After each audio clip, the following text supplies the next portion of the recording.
Welcome to the Climate Champions. I'm Lee Krevat, and I'm here with Chris Black, Chief Executive Officer at GridX. Chris, welcome to the Climate Champions. Thank you, Lee. Thanks for having me. I'm looking forward to it. I'm very excited. You know, I go a long way back with GridX. I was on the board for almost a decade previously, so I'm super excited to hear how you guys are doing and what's going on. Yeah, hopefully it's a very different company today than it was then. A lot has changed, but I'm glad that you're familiar. Most of the time, I have to start with who is GridX, what does GridX do? So I'm glad that you are you're familiar. Also, I feel like I know you from Tendril. San Diego Gas and Electric, we were first customers or near first customers of both Tendril and Simple Energy. So I remember. Yeah, some history there. Yes, that's right. With regards to climate change, what was your motivating moment? So I didn't get into climate change for climate change. I came out of a background of kind of large technology problems. So what really got me excited was large scale problems that affected lots of human beings. So my background was CTO for lots of startups that was focused on large scale problems. So the one that I came directly out of before Tendril was a company called Local Matters, and we were focused on at that time, if you think back to kind of the early internet, the internet was great as a research tool, right? You could do searches, you can find out, who the king of some country was in some long ago date, but you couldn't find out if your local bakery was open on the corner. And so that was a class of problem called local search, and it bridged brought the internet to the neighborhood. And so we were doing all sorts of really cool local search algorithms, local search problems, geospatial things of connecting kind of the travel part to the search part, and that was interesting to me because it was one of the few areas that was kind of yet kind of disrupted by the kind of wave of digitization that was coming. So that was kind of the yellow page search space, if you're for those in the audience that remember yellow pages, right? So digitizing them, bringing them online. And at one point we had 10% of the internet traffic running through our platform. So it was a big scale problem. So that was what when I left that company, I was looking for the similar ingredients, large scale problems affecting lots of human beings in an industry that was kind of about to be disrupted by technological change, and kind of the energy industry was that. And so I was looking for something in the energy industry really for that reason, not for climate change reasons. And obviously that has changed since. I will never do anything but climate change, kind of being a champion for climate change going forward, but getting into it wasn't driven by climate change at the beginning. You mentioned that now you would do nothing but climate change. What has changed your perspective and what drives you today? Absolutely. Yeah. So for me, it's the largest problem that humanity has dealt with, right? It's a problem of our own creation, but it's also the largest scale problem that humanity has dealt with, and not enough people working on fixing it. And so that, combined with the fact that my life has changed a lot since I started in this industry. I've had a child, and I worry about the world that we're leaving behind for our children. Where there are so many problems that we cause, but someone else is going to have to solve. Later generations are going to have to solve. So I want to be part of the solution now, is wherever I can be.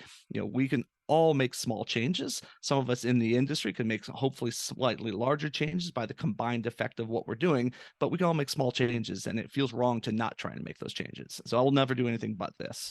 When you said confidently that this was caused by humans, and it is the biggest threat ever to humans, when you meet people that don't believe those things, right, how do you convince them otherwise? I don't think you can convince people otherwise. And so what I try to do is put it in tangible words, so that people can connect what they've experienced for themselves to the causes of it, right? Human precipitated climate change, what this climate change means. I think we did a disservice to ourselves early on in this battle, which was by kind of misbranding this thing. When we called it global warming, all of a sudden people that were experiencing drastic temperature changes and drastic weather events, not all of which were hot events, cold events. Now all of a sudden, remember the senators bringing snowballs onto the Senate floor, like all of a sudden you lost a big part of the audience. And so I try and talk about how it seems hard to believe that we could do the kinds of things we do with the microplastics in the ocean, and cutting down the vast majority of the old growth trees in the world, and using hundreds and hundreds and hundreds of years of fossil fuel usage isn't going to have an effect. And so to your question of how do you convince them, I don't try and convince people. I don't think you can, especially today. It's become so politicized and polarizing. But the good news is you don't need to. There's enough people in enough industries that are working on the change, that change is going to happen. The utilities are signing on to aggressive decarbonization goals. The automotive industry is going electric. It's not going back.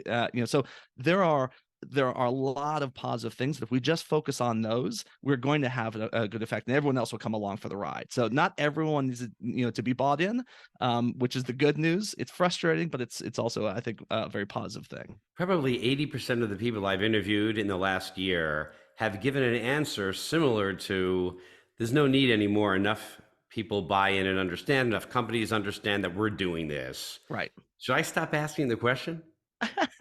No, because I would love to hear the 20% that answer differently. It really is true, right? Like, I have family members in the other side of the camp, which is hard to say because this is what I do for a living. But like, not everyone is going to be convinced, and fortunately, not everyone needs to be convinced. But it's an incredibly difficult thing to get your head around, and because we are small, right? We're small, in the global scheme of things. How can we make a change on this massive scale of things? So it's a humbling thing. It's a thing that requires a little bit of willful ignorance, because if you start believing, then it also means that you have to change something, right? Once you believe, you can't just keep going on about your daily lives without changing something. So it's a hard problem. That was an awesome thing to point out. And that is, how do you say, yes, we're destroying the world, but I will change nothing? Right.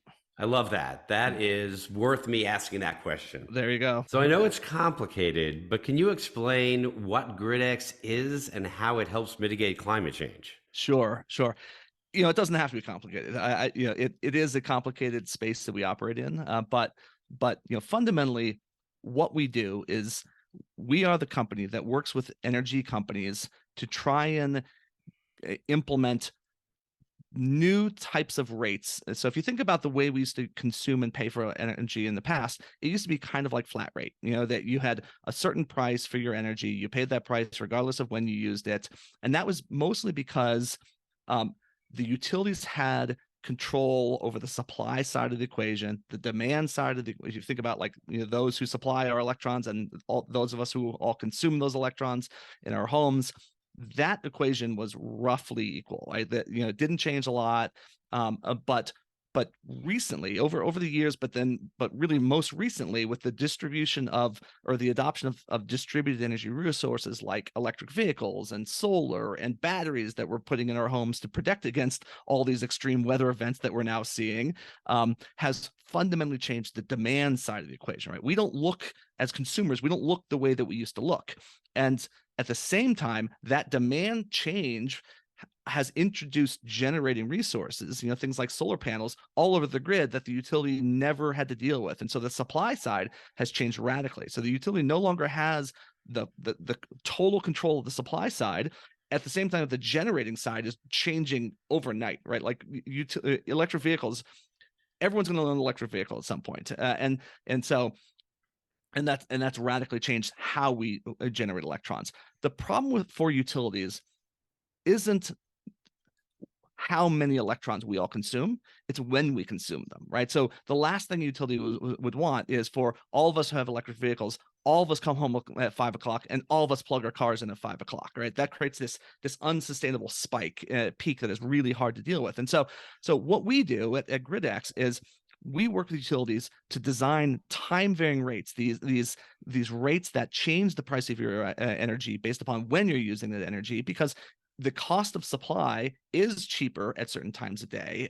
And by the way, this becomes a really powerful decarbonization tool, because the problem with these new renewable resources on the grid is that they are intermittent, right? You can't control when the sun shines. You can predict when the sun shines largely, but you can't control it. You can't control wind, and these are intermittent resources that pop up on the grid.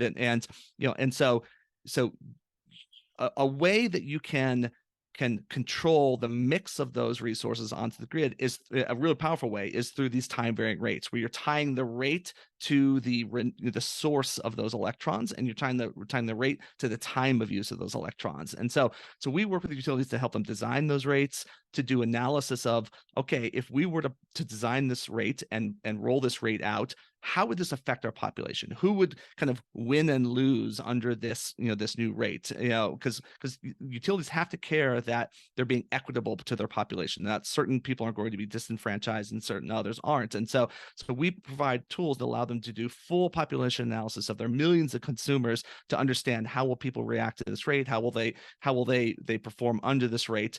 And that's a really hard problem. It's a really large scale problem, but doing that well is important to affect these help utilities achieve these decarbonization goals, and to help them balance this kind of demand and supply by changing, giving really obvious tools to consumers to allow them to understand, okay, if I charge my car now, it's one price. If I charge it later, it's another price. So it's a really powerful tool that I think is one of the most effective that we have, because it really doesn't require consumers to change a lot, right? A lot of these devices are becoming smart and aware of your time of use and your rates, and will just operate accordingly. It's been quite a while since I used to do that pitch, but I know that pitch very, very well. That's a pitch I used to do. And it's not just a pitch, it's true. Totally. I mean, utility rate engines use super old technology in general.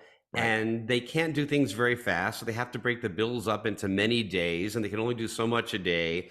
And so they depend on profiling users and just doing a representative batch of bills. Sampling.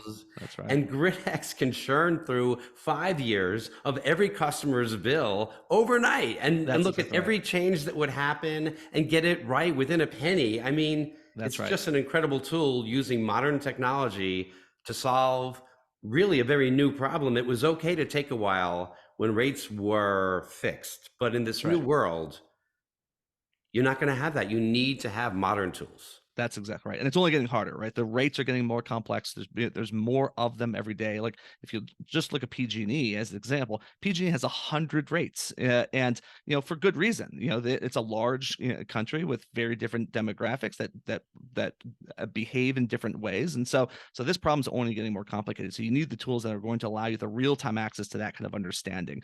A lot of when we go into a conversation with a utility customer, a new utility customer, oftentimes they say, well, we already have these large CIS systems. Why is our billing system that we already have not good enough? And the answer is, the billing system is the crown jewel of utility, right? Like utilities do cash register, right? Exactly, right. They produce these electrons, they supply the electrons, and they bill for those electrons. And there's 100 other things they do. Utilities are a complicated business, but that's fundamentally the business model. And so they don't want the cash register used for anything else other than like these things need to reliably produce a certain number of bills every night. There's 20 billing periods in a cycle. We need to produce a certain number of bills each cycle, and that's it. So they don't want real-time systems hitting those things. They don't want to be able to do, they don't want all of this big data analysis that's required to be done by those billing systems, right? That's why. And they're not made to do them. They're just not made to do them. Yeah, that's exactly right. That's right. Fundamentally different problem. I remember I was at a Public Utilities Commission meeting, I'm going to guess 7 or 8 years ago, and the commission said, how come you're not moving more aggressively to time of use rates and real-time rates? They answered the commission by saying it's too complicated. They couldn't make the rates match between what they are with their big, large billing system and with any kind of other billing system. And I went up afterwards and I said, there is this tool called GridX. And it will solve this problem for you. They're a customer now. Yeah. Oh, good. It is. I mean, you're right, though. It is a very complicated problem, and that requires specialized tools to solve. I brought up the fact that you were at Tendril and helped make the merger happen between Tendril and Simple Energy. But can you talk about other parts of your background, how you got to where you are today? I'm a kind of technologist and operations guy, primarily by kind of both trade and training. So I love complicated problems. I love large scale problems. And so I've done a history of kind of large and small startups, several successful exits. But I think the thing that got me into energy was Tendril, as you said. So when I came to Tendril was a fairly small niche, like IoT hardware company. That was kind of how we were known, right? And we were seeing incredible success. You can't see this on the podcast, but I'm putting air quotes around success, because we were doing a lot of deals. This was during the time of kind of the Obama stimulus dollars. They were pumping a lot of dollars into utilities, and the utilities were taking advantage of those dollars to test a lot of new technologies. And when the whole purpose is to test something, you test everything about it. And so we were doing lots of deals, but it took us a while to realize that those deals were really never going to scale. These were small technology test pilots that were never going to be come the large scale thing. And so we always had a hardware side of the business, a software side of the business. We realized that the real growth engine of the business is the software side of the business. So we pivoted out of hardware, because at that time we had to do hardware at the beginning, but over the years there were plenty of other good options, and so we really focused on the software side of the business, and that's really where we then saw growth. So we changed everything about the business to really focus on being a great software as a service energy technology partner to our utilities, and then really saw massive growth over the next several years, to the point where we were a very solid platform with really solid growth, and we were then healthy enough to then start doing M&A. So I joined on originally as the CTO, but then when we pivoted out of hardware into software, I became the COO, and then that's when we started doing the roll up. So you mentioned Simple Energy, but Simple Energy was actually, I think, the fifth of the acquisitions we did. We did 6 acquisitions very quickly, put those in on top of the Tendril platform to create Uplight, and so I stayed on through kind of leading a lot of that Uplight creation.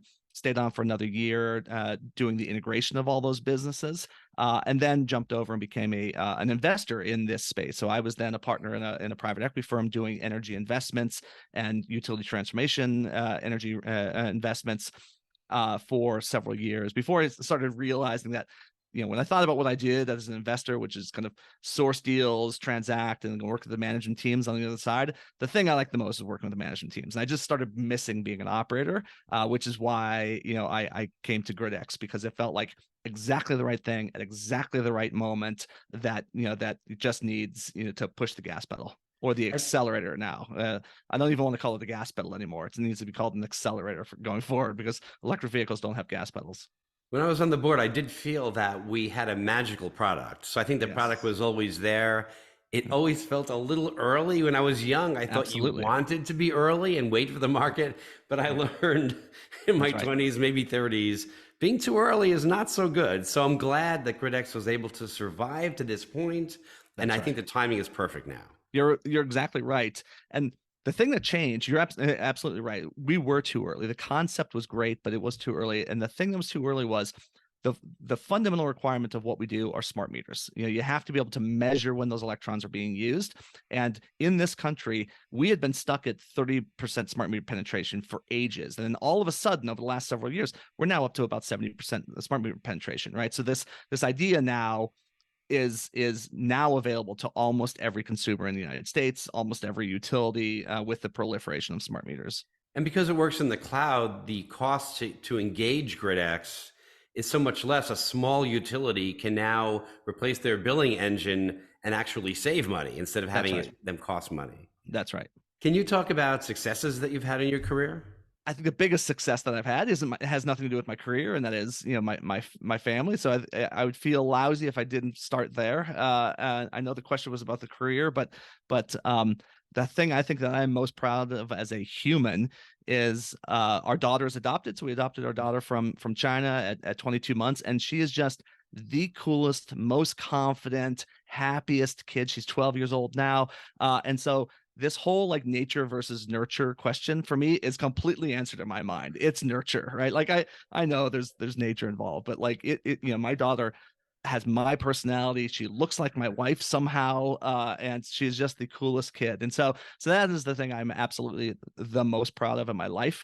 But I think, professionally, I think the Uplight thing, the Uplight experience, the Tendril to Uplight experience is by far the thing that I am most proud of to date, because it certainly was never a foregone conclusion that Tendril was going to become the thing that it was. There were times when we were struggling to make payroll. There were times when a lot of times when we did, certainly the future was uncertain for that business, and we had a history of scaling up and then scaling down and scaling up and scaling down. And so it never looked like it was going to be the $1.5 billion valuation business that it is today, or more.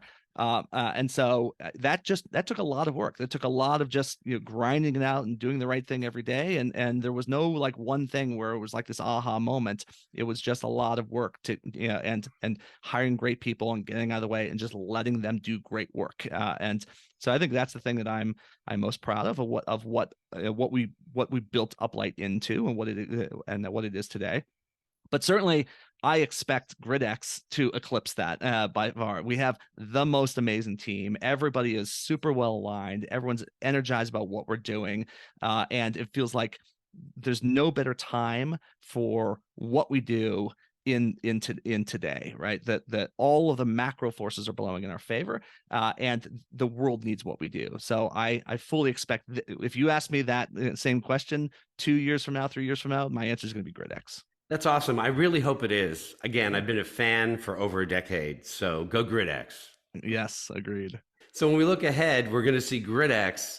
What were the setbacks you've experienced in your career? Not really a setback. I mean, I'm sure I've had 1,000 things I've done wrong and have learned lessons from. But I think the thing that worries me, keeps me up at night, and I think is harmful for what we're all trying to achieve here, is just the pace that everything moves at. When there are all sorts of good things about selling to a regulated utility, right? You actually unlock millions of consumers with each utility that you have a partnership with.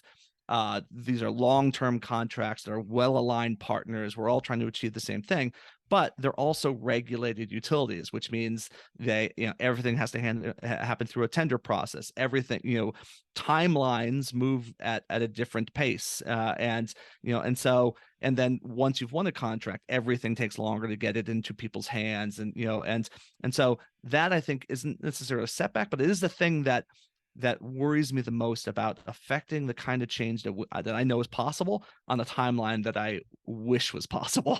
When you look ahead 10, 20, 30 years, what do you see for the planet Earth? I mean, are we going to make it? I was trying to think about whether it's better to have a controversial answer on this, because I'm sure everybody you talk to, given the nature of your podcast, says yes, absolutely, we're going to make it. But I actually honestly believe that we're going to make it. Like, I know that it's hard to look around in the political climate and be like, oh my God, are we going the right direction? But I fully believe that in our lifetimes we will see the end of ICE vehicles, of internal combustion engines. Just the consumer experience is so much better. I only drive electric cars. I can't even remember the last time I went to a gas station, but it certainly wasn't a fun experience. People don't love going to gas stations to fill up. It's certainly much better to just wake up and have a full battery every single morning. And the economics of them are coming down. They already are at parity. There's many cars that are at parity price wise. Like, we're going to be a pure electric car or alternative fuel car vehicle society, country, world. There's enough of us focused on this. When you have large industries that all have ESG boards and ESG executives, and you have utilities signing up for really aggressive decarbonization goals, like, we're gonna get there. Are we gonna get there as quickly as any of us would want? Probably not. But this is a hard problem. To say we're going to get off of fossil fuels tomorrow or even in our lifetimes, I think is not being serious about the question. But yes, we are absolutely going to get there. We are going to fix the problems that we've caused. If you think about how much batteries unlock, how much goodness batteries unlock, and we've never really, as a as a people, we've never really invested in battery chemistry, because it didn't seem viable, didn't seem like it had funding behind it. Now all of a sudden it does. So we're going to see vast leaps in battery chemistry and battery technology. That's going to unlock all sorts of things we can't even imagine today. So I am very bullish that we're going to get there. Whether it's 20 years, 30 years, 50 years, I don't know. Certainly in 100 years, we're going to be largely off of fossil fuels, if not completely off of fossil fuels. And the children then will look back and say, like, I can't believe we used to dig this stuff out of the ground, burn it to supply our electricity. Do you believe that we'll get there fast enough? Yes, I do think so. I mean, I think there's no. I mean, we're not going to be able to unwind the damage that has already been done. The polar ice caps are going to melt. It's already happening every day in front of our. And so we're going to have to leverage technology to avoid some of the most damaging results of that. But I think we're clever. I think that we will fix this in a time where it's not world ending. I love your optimism. I go back and forth. So when I Yeah. talk to somebody like you, I'm like, yeah. But then I read an article about something that's going on, like the Doomsday Glacier, and I'm not so sure that we're going to make it. Yeah. Yeah. I understand that. I wish a lot was different, but we just have to plug away and keep the faith. Has the pandemic changed your perspective at all? Not at all, actually. I mean, some of that has to do with who we sell to, right? Like regulated utilities have to do these things, right? They work on different timelines and different scales than what we do as individuals, and so they're still operating. They're executing against 20-year plans, and they're executing against decarbonization goals and all the actions that are required to get there. So it actually hasn't affected our business. Only probably even maybe only positively in that people have woken up to kind of working from home. That's changed the demand profile. So no, I think it has not changed my perspective on climate change, and has not changed our perspective, on from a business. What advice do you have for people that want to help mitigate climate change? Just do something. That's my advice. Like, I know it seems overwhelming. Just do something. Make small changes. If everybody made small changes, then it would be a very different world. Like, just avoid buying something you didn't need in the first place. The easiest way to save and make sure that things aren't in landfills, just don't buy it in the first place, because that's going to lower demand for things. So, just make small changes. Talk to your utility, look at your utility's website and see what time varying rates are available in your area, and sign up for a time of use rate that works for your lifestyle. That's going to dramatically change the mix of supply and make it more sustainable. Like, there are 100 little things that every one of us can do. And I think that the first step towards that is just saying to yourself, like, hey, this is a big problem, absolutely. But if it's kind of like voting, right? We all say, oh, what does one vote do? But if everyone said that, there'd be 0 votes, And so it does matter. Everyone taking small actions does make an impact. On that note, I'm going to wrap this up, and I'm going to wrap it up with a rap. We have a large-scale problem. It could leave the world in tatters. The first thing you did for humanity was local matters. Humans caused a large problem. It can hurt in your gut, but now you're such a believer, you'll do nothing but. One thing about admitting that you have to change is that your life you have to rearrange. GridX calculates costs. It does it fast and great, and so it enables a time-varying rate. Of all the things we talked about, the most successful thing you did is that you adopted from China the absolute coolest kid. You have great people, and you made a software pivot that was right, and that allowed you to make mergers and create Uplight. This is the most important thing for the human race, but the world is moving at too slow a pace. EVs are finally on parity on price. Internal combustion engines, you might be done. Goodbye, ICE. climate change, a lot of stress it can bring. So you say just do something. If you're a utility, you have their back. When it comes to rates, you're on the attack. Thank you so much, Chris Black. Bravo. Wow. Well done. Little slam poetry there at the end. Well Thank done. you. Thanks.